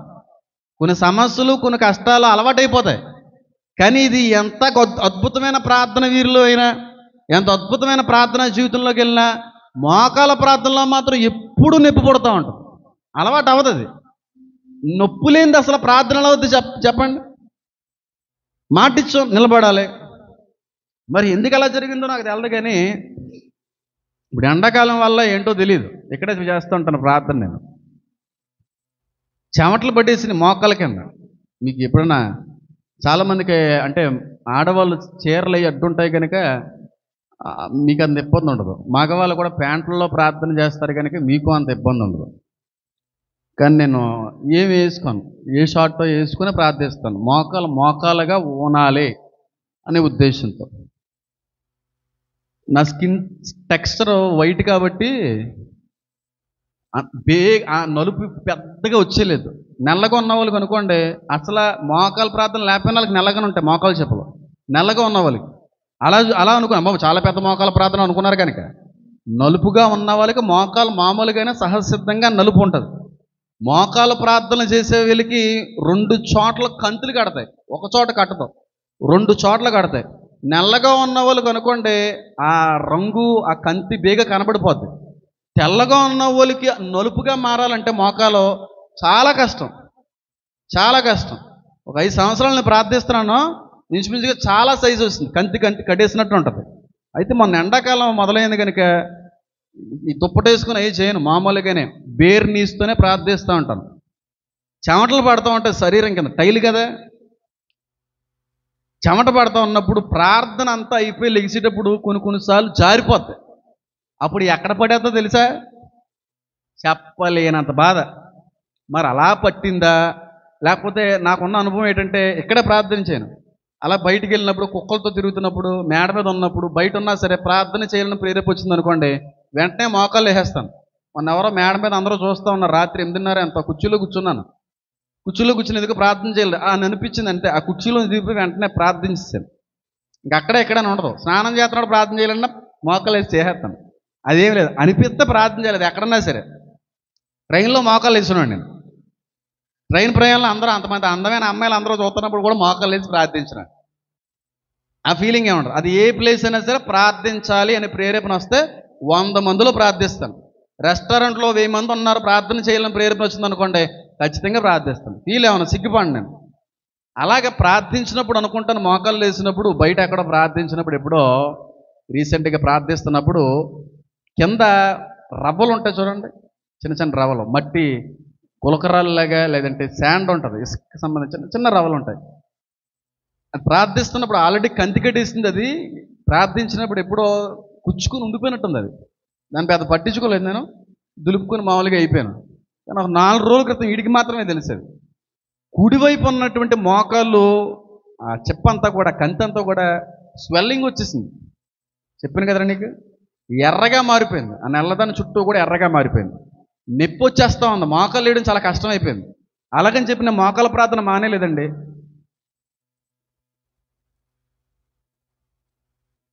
ఇంత కాయలుగేసింది. ఎక్కడైతే భూమి మీద మోకాలు మోపబడుతుందో ఆ ప్రదేశంలో కాయ వచ్చేసింది. ప్రభువా నా వల్ల కావట్లేదంటే దేవుడన్నా అంటాడా? దేవుడన్నా అంటాడా? మోకాలు నొప్పి వచ్చేస్తుందయ్యా, ఇది తగ్గేంత వరకైనా సరే కొంచెం కూర్చొని ప్రార్థన చేస్తానంటే దేవుడన్నా అంటాడా? ఆయన మూర్ఖుడా? ఏం మాట్లాడలేదు దేవుడు. కానీ నాకే అనిపించింది, నొప్పి వచ్చినా ఆ పుండు పెద్దదైపోయినా మోకాల ప్రార్థన మాత్రం మాన్నం. 2 రోజుల క్రితమే దాన్ని బాగా నొక్కితే లోపల నుంచి పసంతా వచ్చేసింది బయటికి. ఎక్కడొచ్చింది అనుకుంటున్నారో? మోకాల మీదే. ఆ పుండుతోనే మోకాల ప్రార్థన చేశాను. కారణాలు ఏం చెప్పలేదు నేను దేవుడికి, సాకులు ఏం చెప్పలేదు నా వల్ల కాదని. పనికిమాల కారణాలు భక్తుల్లో చూపించకండి. మన బతుకుల్లో పరిశుద్ధత అనేది ఎలాగా లేదు. కనీసం భక్తి అయినా సరే నాణ్యంగా చేయండి. మన బతుకుల్లో కనీసం పరిశుద్ధత అనేది ఎలాగా లేదు. ఏదో ఒక చోటన పడిపోతున్నాం, ఏదో ఒక ఆలోచనలో మునిగిపోతున్నాం, ఏదో ఒక లోటు అనేది మన జీవితంలో ఉంది. కనీసం చేసే భక్తిలో అయినా సరే నాణ్యత లేకపోతే నువ్వు ఉంటే అంత, పోతే అంత. జీవితంలో పరిశుద్ధత ఎలా లేదు కదండి, బ్రతుకుల్లో పరిశుద్ధత ఎలాగా లేదు కదండి, ఏదో ఒక లోటు కనబడుతుంది కదా. కనీసం భక్తిలో కూడా నాణ్యత లేకపోతే ఎందుకు వచ్చిన భక్తి అది? ఎందుకు వచ్చిన భక్తి? నేను అబద్ధం మాట్లాడని అడగండి, వాడిని అడగండి. కంతి కట్టేసిన మోకాలు చెప్ప దాని మీదే పుండైపోతే రసి కారిపోతుంటే మోకాలు మోపడానికి సైతం శరీరం అంగీకరించలేని సమయంలో కూడా ఆ నొప్పిని భరిస్తూనే మోకాలు ప్రార్థన చేశాను. భక్తి అనేది క్రియల్లో కనబడాలి. మనసులో ప్రార్థన చేసేసుకుంటున్నాను, పడుకొని ప్రార్థన చేసేసుకుంటున్నాను, ఉపవాసం చేయకపోయినా సరే ఇంట్లో చేసేసుకుంటున్నాను. క్రియ ఎదురా? క్రియలేని విశ్వాసము, క్రియలేని భక్తి మృత. ఉందా బైబిల్లో? తల తిరిగేస్తుందండి. ఎండ ఎక్కువైపోయింది. చచ్చిపోతావా? వర్షం అండి, వర్షం. మోకాల మీద పుండడిపోతే ఆపలేదు. చేసే భక్తిలో నాణ్యం ఉండాలమ్మా. భక్తిలో కూడా నాణ్యం లేకపోతే ఎలా అండి? భక్తిలో కూడా నాణ్యం లేకపోతే ఎలాగా? తగ్గిపోయింది అనుకోండి, అటు కొంచెం నొప్పి వచ్చినా దాన్ని పట్టించుకోవట్లేదు.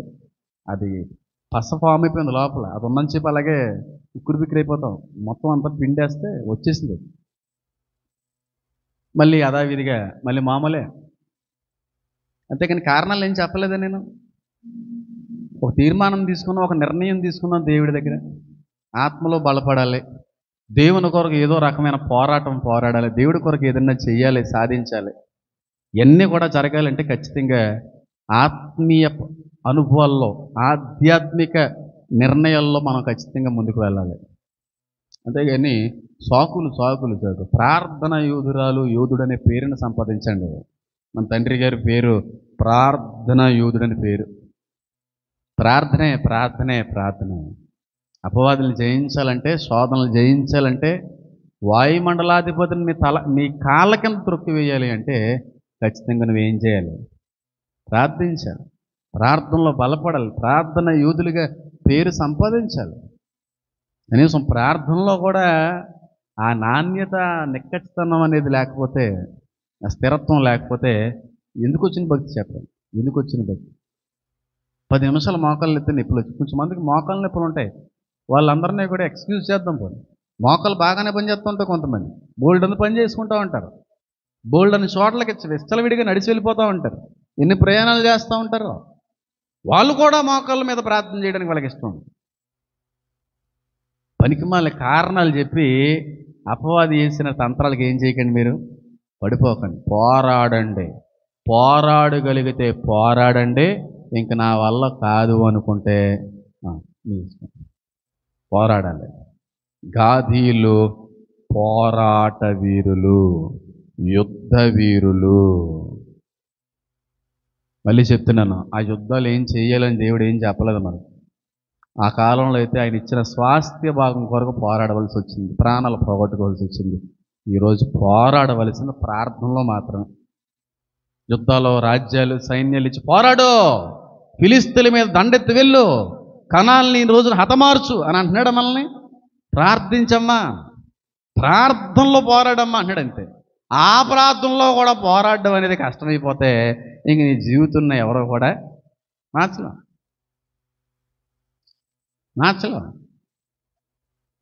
గాదీల గురించి మోషే చెప్తా ఉన్నాడు.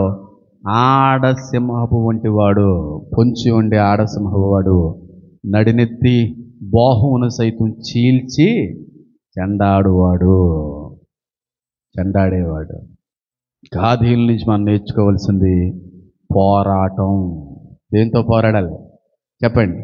దురాత్మలతో పోరాడాలి, సమస్యలతో పోరాడాలి, శరీరంలో పుట్టే ఆస్తులతో పోరాడాలి, అపవాది వేసేటువంటి శోధనలతో పోరాడాలి, ప్రార్థనతో 5వదిగా ఈ పోరాడాలి. ఈ 5 పోరాటాల్లో ఎవరైతే నెగ్గుతారో ఈ పిడికిలు బలంగా ఉంటుందా, వీక్గా ఉంటుందా? జీవితం అంత బలంగా కట్టబడుతుంది. ఈ 4 పోరాడకుండా ఈ 5వ దాంట్లో పోరాడితే ఈ 4 లేకపోతే బలం వస్తుందా? ఇది ఒకటిలా ముడితే అది. కళ్ళు మూసుకోండి, ప్రార్థన చేసుకుందాం. నా దేవ, నా తండ్రి, నా ప్రభు, మీ వందనాలు, స్తుతులు, స్తోత్రములు.